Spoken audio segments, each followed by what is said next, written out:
This YCN segment is brought to you by Mount Sunapee Resort. Fun for all seasons.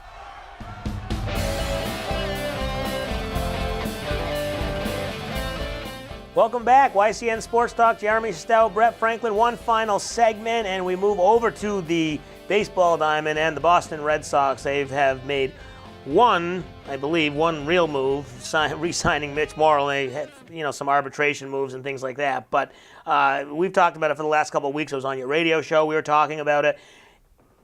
As you go deeper and deeper into the offseason, better chance or less chance of them signing anyone? I think at this point they're kind of handcuffed to having to get to someone, right? At this point it feels like it's JD Martinez or bust.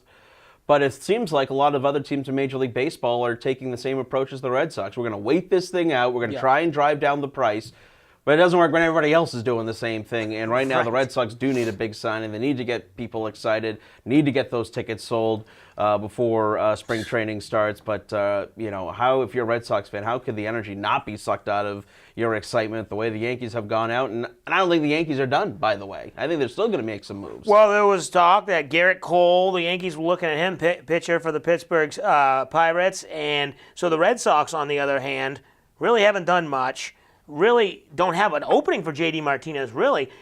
Do you believe that there are rumors that Hanley Ramirez could be traded, that people are listening, or the Red Sox are listening to offers, or is he untradeable at this point? I don't think, who's going to take the salary? Right. Who's going to want to put up with a guy that maybe will give you some effort? I love me some Hanley, but he's a guy that he's got to be engaged, and I think the Red Sox should have never pulled him off first base, to be quite honest. I think that was a game changer. When he actually played first base, he was engaged, he was hitting.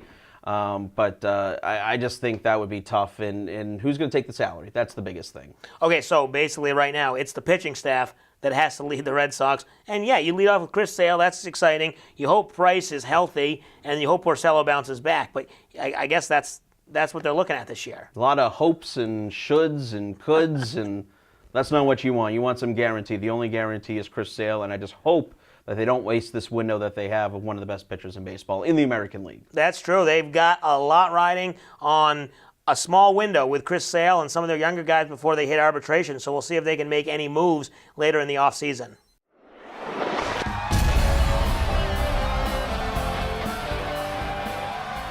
It's time for the Salt Hill Pub Picks of the Week. Salt Hill Pub, honest food, perfect pints, live music, now here to serve you in 5 locations. All right, here we are with our picks. Before we get to the picks, the updated standings. I am 55-25, and the guest picker is 49-31, so a few games behind. And when Brett and I go head-to-head, we are both 8-7. So you are holding your own, not dragging the rest of them down. I try. All right, so the first game, we talked about this earlier, big battle, Panthers-Falcons, basically could be an elimination game or a division clinching game, depending on which way you go. Yeah, I'm going to go with the Panthers on this one on the road. Like I said, I'm not really buying into the Falcons, and the Panthers have something to play for. I believe they're the 1 o'clock game, and I think the Saints play at the same time, so, I don't know if they'll have to rest players, but I do like the Panthers on the road. All right, I take the Falcons. I think that home field advantage is important, and they've been playing a little better. I don't know if I trust them to go too deep in the playoffs if they do make it, but I take them here at home. Over to the AFC East, the big matchup. Bills travel to the Dolphins. Bills still alive. It's kind of a long shot. They need some help, but can they get the win on the road? I think they will get the win on the road. Dolphins have completely given up here on the season, and I saw a headline a couple of seasons ago that Adam Gase, the new Don Shula? I don't think so anymore. Bills will win, but they don't get in the playoffs. I agree with you as well on that one. The Bills get the win. You're right. The Dolphins have given up. The Bills, they're playing hard. And like you said, they played hard for the first half of that game against the Patriots. Just Patriots had too much for them. So I think the Bills win that one on the road.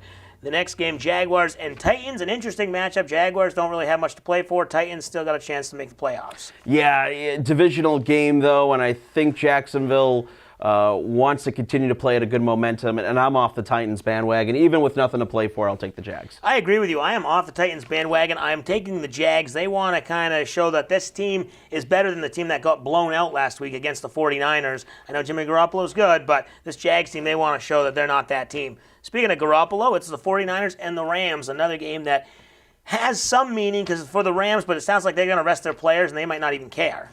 Yeah, I'll still go with the Rams on this one, even though Jimmy G has played really well and everybody back in Boston. Why did we trade him? Well, you got the greatest quarterback of all time. He's been playing well, but I think the Rams win this one at home. All right, I'm going to disagree with you. I'm going to take the 49ers to just continue their momentum. Jimmy G going 5-0 to finish the season, and the Rams still questionable if they're going to play their starters. The final game, Chargers-Raiders. Chargers obviously still alive for a playoff spot. Raiders, they didn't look good last week. I can't imagine they'll do much this week.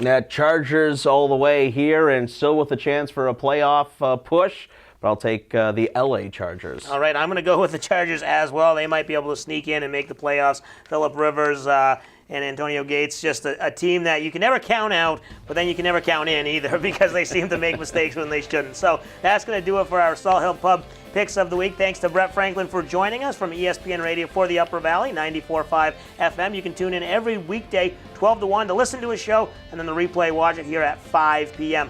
Thanks for watching YCN Sports Talk.